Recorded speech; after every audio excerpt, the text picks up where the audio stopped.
Good morning everyone, welcome to exam orbit classes. तो आज है 10 नवंबर और आज के इस सेशन में 10 नवंबर से बनने वाले सभी महत्वपूर्ण क्वेश्चंस को डिस्कस करेंगे। अगर आप किसी भी एग्ज़ाम की तैयारी कर रहे हैं तो ये क्लास आप सभी के लिए बहुत ही महत्वपूर्ण रहने वाली है, तो बने रहिए क्लास के लास्ट तक। क्लास स्टार्ट करने से पहले आप सभी के लिए एक सवाल है जिसका आंसर आपको देना है कमेंट्स बॉक्स में। नो मनी फॉर टेरर मंत्री स्तरीय सम्मेलन की मेजबानी कौन करेगा? भारत, अफगानिस्तान, नेपाल या पाकिस्तान? इसका सही आंसर आपको मिलेगा क्लास के लास्ट में। तो चलिए डिस्कस करते हैं आज के सेशन का फर्स्ट क्वेश्चन। खबरों में रहा विक्रम एस क्या है? फ्रेंड्स, ये क्वेश्चन बहुत ही महत्वपूर्ण है आगामी परीक्षा के लिए। तो जो विक्रम एस है ना, ये एक रॉकेट है। क्या नाम है इसका? तो विक्रम एस है। विक्रम साराभाई के नाम पर इसका नाम विक्रम एस रखा गया है। और ये क्या है? तो एक रॉकेट है जिसे इसी महीने में लॉन्च किया जाएगा। और सबसे महत्वपूर्ण बात क्या है कि इस रॉकेट को लॉन्च कौन करने वाला है? तो भारत की पहली निजी कंपनी जिसका नाम है स्काई रूट। याद रखेंगे, भारत की पहली निजी कंपनी कौन सी है? Skyroot aerospace private limited इसे लॉन्च करेगी। लॉन्चिंग कहाँ से होगी? तो श्रीहरिकोटा से इसे लॉन्च किया जाएगा। और इस मिशन का जो नाम है ना, वो प्रारंभ रखा गया है। क्या रखा गया है?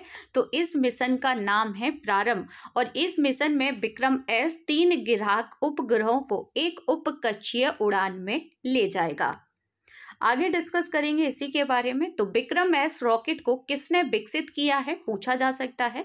तो इसरो और इन स्पेस यानी कि Indian national space promotion and authorisation centre के सहयोग से हैदराबाद स्थित स्टार्टअप यानी कि स्काई रूट द्वारा इसे विकसित किया गया। स्काई रूट कहाँ पर है, पूछा जा सकता है। तो फ्रेंड्स याद रखेंगे, हैदराबाद में है। अब यहीं पर डिस्कस कर लेते हैं इसरो के बारे में। तो इसरो के बारे में आपको 3 पॉइंट याद रखने हैं। पहला पॉइंट याद रखेंगे, इसरो की स्थापना कब की गई थी? 15 अगस्त 1969 में। इसरो का मुख्यालय कहाँ पर है? बेंगलोर, कर्नाटक में है। ठीक है। इसरो के वर्तमान में अध्यक्ष कौन है? एस सोमनाथ है। तो ये 3 जानकारी आपको इसरो के बारे में याद रखनी है। अब आप लोग कमेंट्स करके बताइए कि इसरो का फुल फॉर्म क्या है। कमेंट्स में लिखेंगे आप सभी। ठीक है। तो जैसा कि मैंने अभी आपको बताया था कि इसका जो नाम है वो विक्रम साराभाई के नाम पर रखा गया है। फ्रेंड, जो स्काई रूट एरोस्पेस है ना, इसके सीईओ सह संस्थापक पवन कुमार चंदना है। आगे डिस्कस कर लेते हैं, स्काई रूट एरोस्पेस ने कहां से 25 नवंबर 2021 को पहली बार 3D प्रिंटेड क्रायोजेनिक इंजन का सफल परीक्षण किया था? तो ये नागपुर से किया गया था। Skyroot aerospace private limited का नाम का जो स्टार्टअप है ये किसने बनाया था? तो फ्रेंड्स, इसे इसरो के पूर्व इंजीनियर जिनका नाम है पवन चंदाना और नगा भारत डाक ने 2018 में इस स्टार्टअप को विकसित किया था। किस स्टार्टअप की बात हो रही है? तो Skyroot aerospace private limited, जो कि भारत की पहली निजी अंतरिक्ष एजेंसी है। ठीक है। आगे डिस्कस कर लेते हैं स्पेशल डोज फॉर एग्जाम में। क्रू 5 मिशन का संबंध किससे है? तो इसका संबंध है स्पेस एक्स से। स्पेस एक्स के मालिक कौन है? एलन मस्क है। टेस्ला, ट्विटर, इन दोनों के मालिक भी कौन है? तो इस याद रखेंगे, एलन मस्क है ना। ट्विटर को हाल ही में किसने खरीद लिया है? एलन मस्क ने। गगनयान भारत का पहला मानव अंतरिक्ष मिशन जो कि कब लॉन्च होने वाला है? तो 2023 में से लॉन्च किया जाएगा। याद रखेंगे, समुद्रयान और गगनयान दोनों की लॉन्चिंग होगी 2023 में। भारत का शुक्रयान मिशन कब लॉन्च किया जाएगा? दिसंबर 2024 में भारत का शुक्रयान मिशन लॉन्च होगा। अब आप लोगों को बताना है कि जो इसरो का आदित्य L1 मिशन है ना, इसका संबंध किस ग्रह से है? कमेंट्स करके बताएंगे। दाविंची मिशन का संबंध किससे है? तो दाविंची मिशन का संबंध है नासा से। किस ग्रह के लिए नासा इसे लॉन्च करेगा? तो याद रखेंगे, शुक्र ग्रह के लिए नासा द्वारा ये मिशन लॉन्च किया जाएगा। कब लॉन्चिंग होगी दाविंची मिशन की? तो इसकी लॉन्चिंग होगी 2029 में। तो ये कुछ एक्स्ट्रा फैक्ट थे जिनके बारे में आप सभी को याद रखना है। अगर आप लोग चैनल पर नए हैं तो चैनल को सब्सक्राइब जरूर कर लीजिएगा फ्रेंड, जिससे आने वाली क्लास की जो नोटिफिकेशन है वो आप सभी को सबसे पहले मिल जाएगा। साथ ही में अगर क्लास अच्छी लग रही है तो क्लास को लाइक कीजिएगा, शेयर कीजिएगा और चैनल को सब्सक्राइब ज़रूर कर दीजिएगा। इस क्लास की जो PDF है वो आप सभी को टेलीग्राम चैनल पर मिल जाएगी फ्रेंड्स, है ना। अगर आप लोगों की किसी प्रकार की कोई क्वेरी है तो दिए गए व्हाट्सएप नंबर पर आप सभी कांटेक्ट कर सकते हैं। इसके अलावा मंथली करंट अफेयर भी आप सभी देख सकते हैं, अक्टूबर का आ चुका है जिसमें टॉप क्वेश्चंस हम लोगों ने डिस्कस किए हैं, है ना। अगला सवाल है कि राष्ट्रपति द्रौपदी मुर्मू ने 50वें मुख्य न्यायाधीश के रूप में किसे शपथ दिलाई है। तो आई होप आप सभी को इसका आंसर पता होगा, क्योंकि मैंने कई बार ये आपको क्लास में कराया है ना। तो 50वें मुख्य न्यायाधीश कौन बन गए हैं? धनंजय यशवंत चंद्रचूड़, नाम याद रखेंगे। ये भारत के 50वें मुख्य न्यायाधीश बन गए हैं। शपथ कौन दिलाता है? तो प्रेसिडेंट के द्वारा दिलाई जाती है, यानी कि चंद्रचूड़ को फिलहाल जो शपथ दिलाई है वो किसने दिलाई है? राष्ट्रपति द्रौपदी मुर्मू जी ने, ठीक है। धनंजय यशवंत चंद्रचूड़, इन्होंने किसका स्थान लिया है? तो इन्होंने यूयू ललित का स्थान लिया है, जो कि 74 दिनों के लिए भारत के 49वें मुख्य न्यायाधीश बनाए गए थे।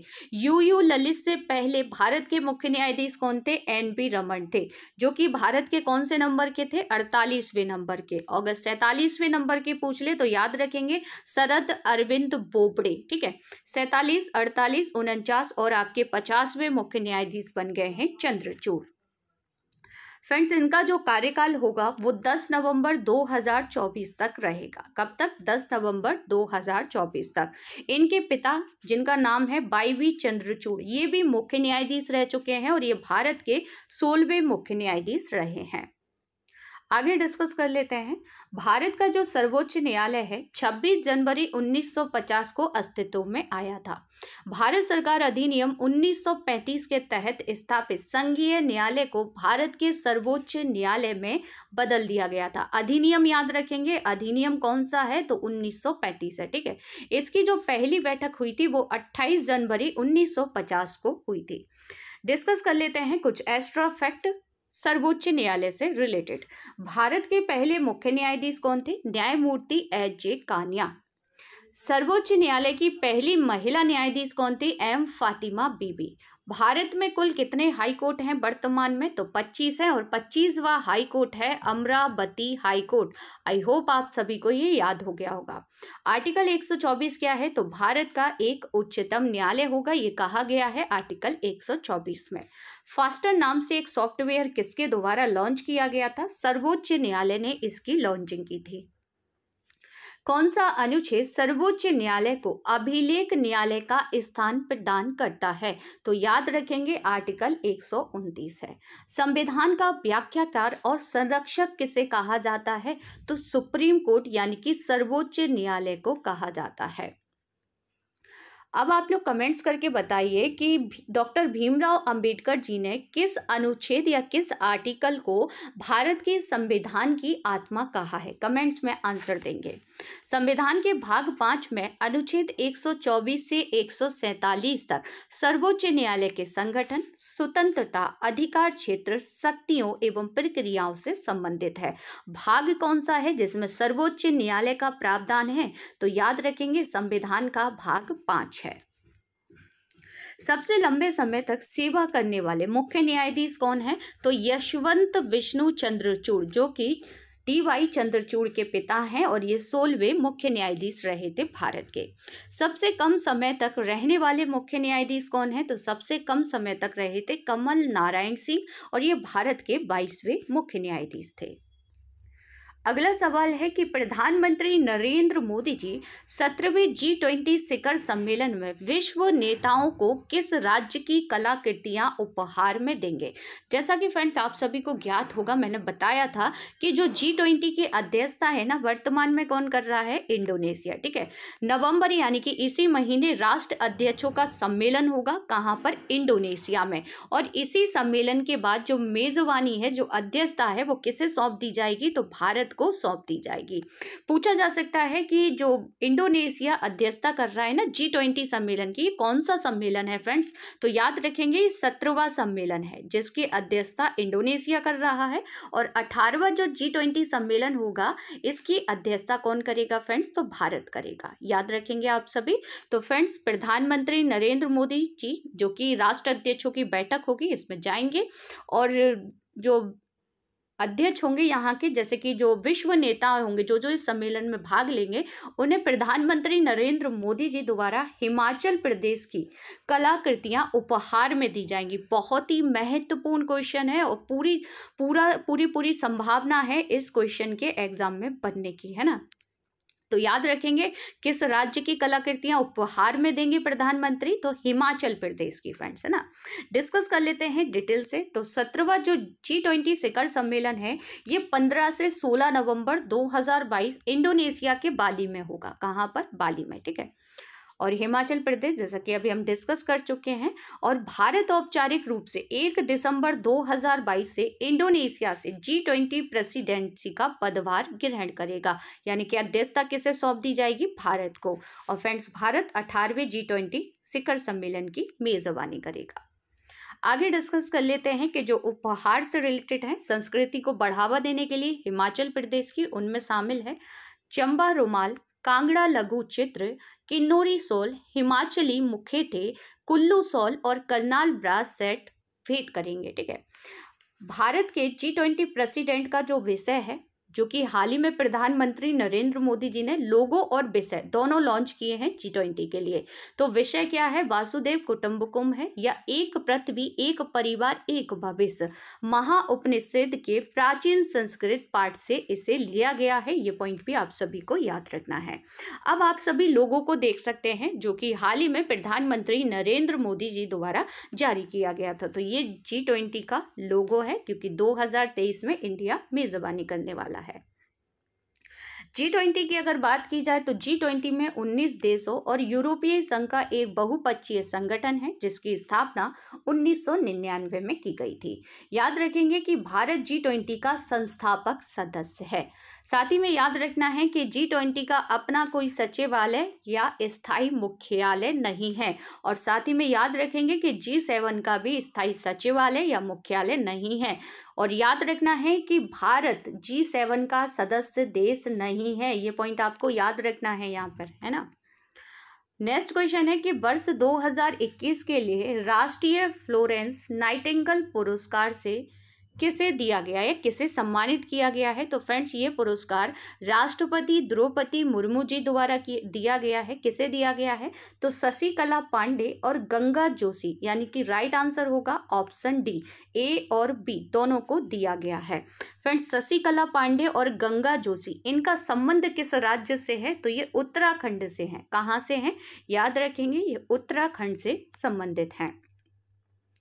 अब डिस्कस कर लेते हैं राष्ट्रीय फ्लोरेंस नाइटिंगेल पुरस्कार के बारे में।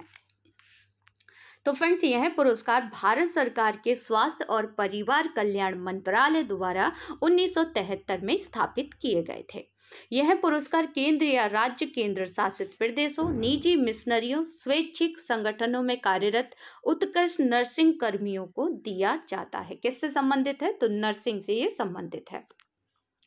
इस पुरस्कार में 50,000 रुपए नगद पुरस्कार के रूप में, एक प्रमाण पत्र और एक पदक दिया जाता है। अगला सवाल है कि 9 नवंबर 2022 को विज्ञान भवन नई दिल्ली में केंद्रीय सूचना आयोग के वार्षिक सम्मेलन का उद्घाटन किसने किया है? तो फ्रेंड्स केंद्रीय सूचना आयोग का जो वार्षिक सम्मेलन हुआ है नई दिल्ली विज्ञान भवन में, इसका जो उद्घाटन है ना वो लोकसभा अध्यक्ष ओम बिरला के द्वारा किया गया है। वर्तमान में लोकसभा स्पीकर कौन है फ्रेंड्स? याद रखेंगे ओम बिरला है। अब आप कमेंट्स करके बताइए कि भारत के पहले लोकसभा स्पीकर कौन थे? कमेंट्स में आंसर करेंगे। डिस्कस कर लेते हैं सम्मेलन के बारे में। तो केंद्रीय सूचना आयोग हर साल अक्टूबर नवंबर के दौरान एक वार्षिक सम्मेलन आयोजित करता है। इस सम्मेलन का जो शीर्षक है वो है आजादी का अमृत महोत्सव, आरटीआई के माध्यम से नागरिक केंद्रित शासन है। ठीक है, यह सम्मेलन आरटीआई शासन को व्यापक और गहन बनाने में भी महत्वपूर्ण योगदान देता है। अब हमको यहाँ पर क्या याद रखना है? तो हमें याद रखना है केंद्रीय सूचना आयोग के बारे में। ठीक है, क्वेश्चन बनने की संभावना है। इसकी स्थापना सूचना का अधिकार अधिनियम 2005 के प्रावधानों के तहत वर्ष 2005 में केंद्र सरकार द्वारा की गई थी। यह संवैधानिक निकाय नहीं है, ये पॉइंट आपको याद रखना है फ्रेंड्स। इसमें एक मुख्य सूचना आयुक्त होता है और अधिकतम 10 सूचना आयुक्त होते हैं। आयुक्तों की जो नियुक्ति है वो प्रेसिडेंट द्वारा एक समिति यानी कमेटी की सिफारिश पर की जाती है। इस समिति में कौन कौन होते हैं, तो जिसमें अध्यक्ष के रूप में प्रधानमंत्री होते हैं, लोकसभा में विपक्ष का नेता होता है और प्रधानमंत्री द्वारा नामित केंद्रीय कैबिनेट मंत्री शामिल होते हैं। याद रखना है समिति का अध्यक्ष कौन होता है, तो जो भारत के प्रधानमंत्री होंगे वही समिति के अध्यक्ष होते हैं। नियुक्ति कौन करता है, तो प्रेसिडेंट के द्वारा की जाती है। नेक्स्ट क्वेश्चन है कि WTA महिला टेनिस संघ 2022 का फाइनल किसने जीत लिया है। तो फ्रेंड्स 2022 का जो फाइनल है ना, ये कैरोलिन गार्सियो ने जीत लिया है, जिन्हें आप सभी पिक में देख सकते हैं। ये फ्रांस की टेनिस खिलाड़ी हैं और इन्होंने किसको हराकर यह खिताब जीता है, तो आर्या सबलेंका को हराकर इन्होंने यह खिताब जीता है। ये चारों ही जो प्लेयर है ना, इन सबका संबंध किससे है, तो टेनिस से है। भारत की इनमें से कौन सी है, तो करमन कौर थांडी, जो कि एक टेनिस खिलाड़ी हैं भारत की। याद रखेंगे आप सभी। डिस्कस करेंगे इस प्रतियोगिता के बारे में। तो WTA फाइनल जो साल के WTA टूर्नामेंट की समापन टूर्नामेंट होती है, जिसमें WTA के शीर्ष 8 रैंक वाली महिलाएं खिलाड़ी भाग लेती हैं। इसका जो आयोजन हुआ था वो संयुक्त राज्य अमेरिका के टेक्सास फोर्ट वर्थ में किया गया था। महिला टेनिस संघ के बारे में डिस्कस कर लेते हैं बेसिक इन्फॉर्मेशन। फ्रेंड्स इसकी स्थापना 1973 में महिला टेनिस खिलाड़ी बिली जीन किंग के द्वारा की गई थी। WTA महिला टेनिस टूर्नामेंट का आयोजन करता है, जिसे टूर कहा जाता है, जिसमें 50 से अधिक टूर्नामेंट और 4 ग्रैंड स्लैम शामिल है। वर्ष का जो समापन है वो WTA फाइनल के साथ होता है। इसका जो मुख्यालय है वो सेंट पीटर्सबर्ग यानी कि फ्लोरिडा में है। तो इतनी जानकारी आप सभी को महिला टेनिस संघ के बारे में याद रखनी है।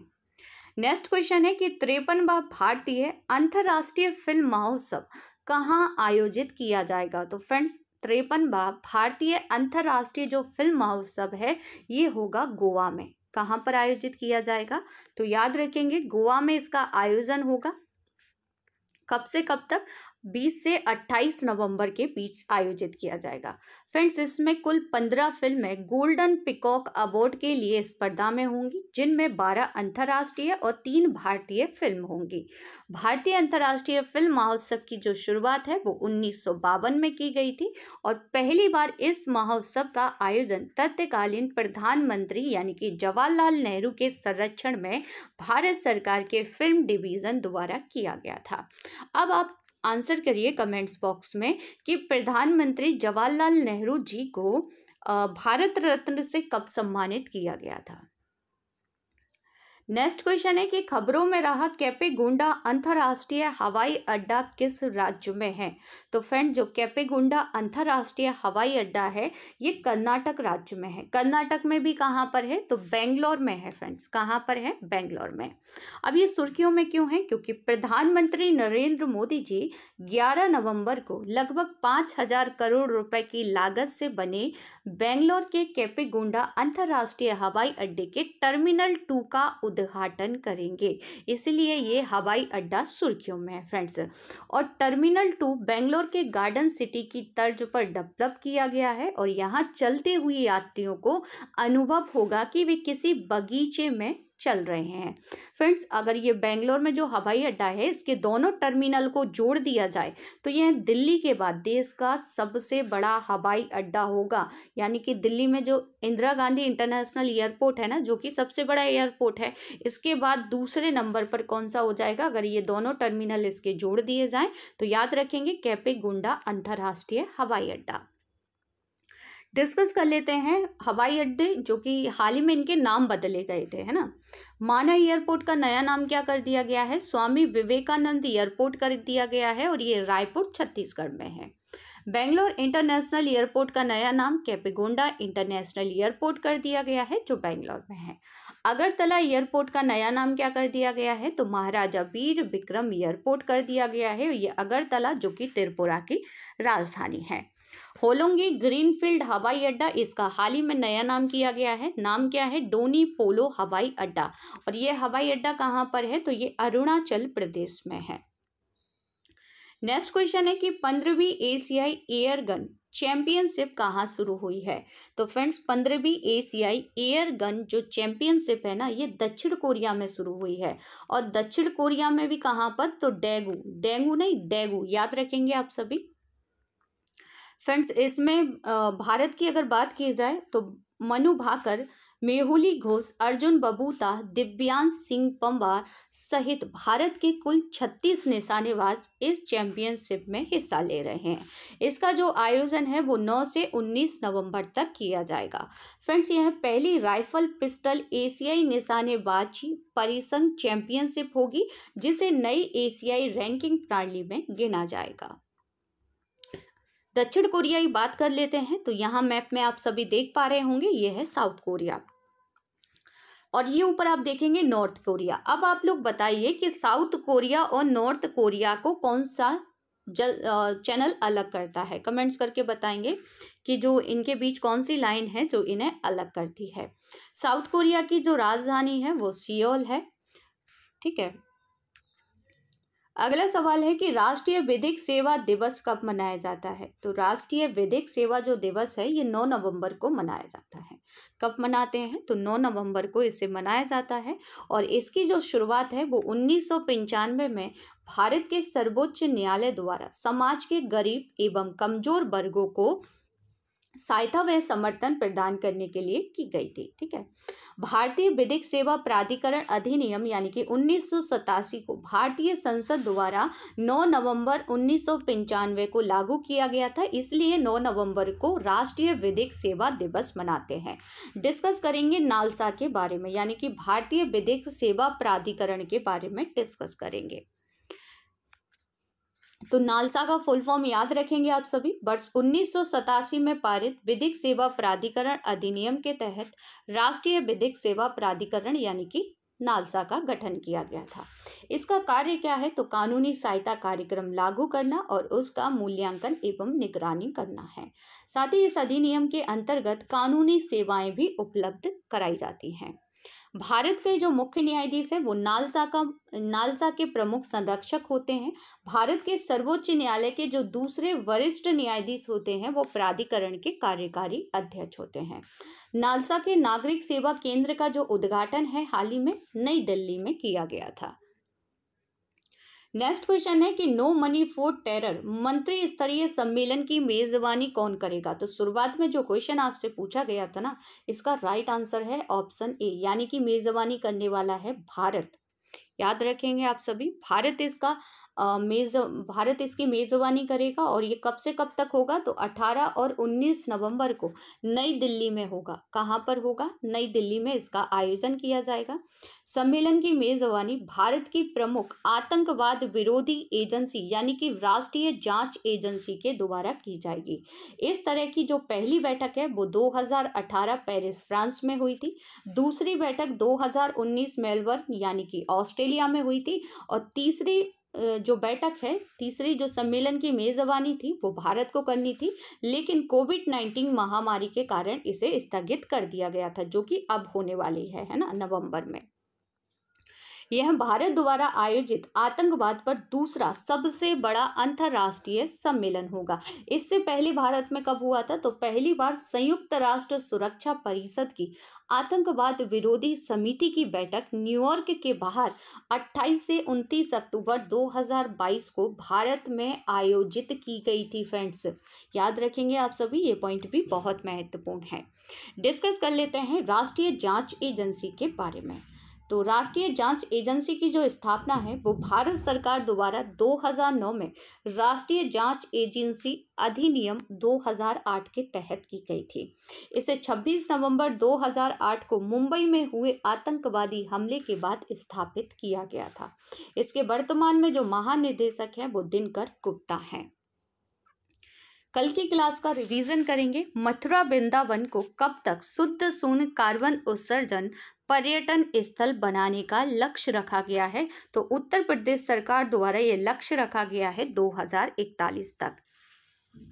निम्न में से किसके नए आंकड़ों के मुताबिक 2050 तक विश्व धरोहर स्थलों में से 1/3 ग्लेशियर गायब हो जाएंगे? तो ये आंकड़े पेश किए गए हैं यूनेस्को के द्वारा। निम्न में से किस विधि आयोग का अध्यक्ष नियुक्त किया गया है? तो विधि आयोग के नए अध्यक्ष बन गए हैं ऋतुराज अवस्थी, जिन्हें आप सभी पिक में देख सकते हैं। Provisional state of the global climate report 2022 किसने जारी की है? तो इस रिपोर्ट को जारी किया गया है विश्व मौसम विज्ञान संगठन के द्वारा। उपराष्ट्रपति जगदीप धनखड़ 12 नवंबर 2022 को किस देश में होने वाले आसियान भारत स्मारक शिखर सम्मेलन में भाग लेंगे? तो फ्रेंड्स ये कंबोडिया में होने वाला है। अगला सवाल रिवीजन करेंगे कि global system for global association के उपाध्यक्ष के रूप में किसे चुना गया है? तो उपाध्यक्ष बनाए गए हैं गोपाल विट्ठल। कॉलिंस डिक्शनरी द्वारा किस शब्द को वर्ष 2022 का शब्द घोषित किया गया है? तो 2022 का जो शब्द है ना, वो परमा क्राइसिस को घोषित किया गया है। किस देश की अदालत ने मनी लॉन्ड्रिंग और कर चोरी के आरोपों के सिलसिले में बिचौलिए संजय भंडारी के भारत प्रत्यार्पण के अनुरोध को मंजूरी दे दी है? तो ये ब्रिटेन की अदालत के द्वारा दी गई है। फोर्ब्स द्वारा किस इंडस्ट्रीज को भारत का नंबर 1 दुनिया का 20वां सबसे सर्वश्रेष्ठ नियोक्ता का दर्जा दिया गया है? रिलायंस इंडस्ट्रीज को। एक वर्ष में 1000 T20 अंतर्राष्ट्रीय रन बनाने वाले पहले भारतीय खिलाड़ी कौन बन गए हैं फ्रेंड्स? तो याद रखेंगे सूर्य कुमार यादव बन गए हैं, जिन्हें आप सभी पिक में देख सकते हैं।